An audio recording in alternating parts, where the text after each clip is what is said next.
Mga kapulisan ng 68,000 pisong halaga ng ilegal na droga mula sa 2 menor de edad sa ikinasang buy-bust operation sa Cebu City.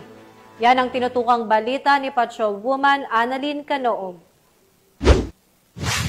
Nasabat ng mga otoridad ang nasa 68K na halaga ng hinihinalang shabu mula sa 2 menor de edad sa nilunsad na buy-bust operation sa Sitio Bato, Barangay Ermita, Cebu City nitong Miyerkules, ika-10 ng Setyembre sa taong kasalukuyan. Kinilala ni Police Major Tom Ed Taguy II, Station Commander ng Police Station 5, Cebu City Police Office, ang mga sospek na sina alias Makoy, 17 anyos at alias Arnold, 15 anyos, kapwa residente na nabanggit na lugar. Dako alas 2:20 ng hapon nang magsagawa ng buy-bust operation operatiba na kung saan naaresto ang mga sospek. Nakuha mula sa kanila ang 9 na pakete ng hinalang shabu na aabot sa 10 gramo at may standard drug price sa 68,000 pesos at buy-bust money. Agad na dinala ang mga sospek sa nasabing himpilan para sa dokumentasyon at tamang disposisyon. Matagumpay pong nakapagsagawa ng buy-bust operation ang ating Station Drug Enforcement Unit sa Sitio Bato, Barangay Ermita, Cebu City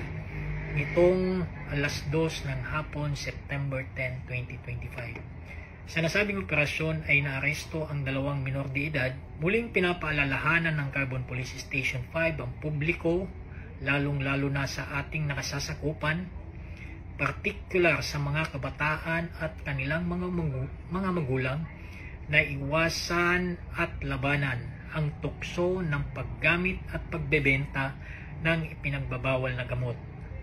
Ang droga ay hindi lamang nakakasira ng kinabukasan, kundi nagiging sanhi din ito ng krimen at iba pang kaguluhan sa ating komunidad. Naniniwala ang Carbon Police Station 5 na ang tagumpay laban sa iligal na droga ay nakasalalay hindi lamang sa aksyon ng ating kapulisan, kundi sa pakikisa na rin ng ating komunidad. Patuloy ang maigting na kampanya ng kapulisan laban sa iligal na droga bilang bahagi ng advokasya para sa ligtas at maayos na pamayanan sa ilalim ng bagong Pilipinas. Mula dito sa Cebu City, ako ay ang PNN correspondent, Patrolwoman Annalyn N. Canoog, alagad ng batas, tagataguyod ng Balitang Pulis.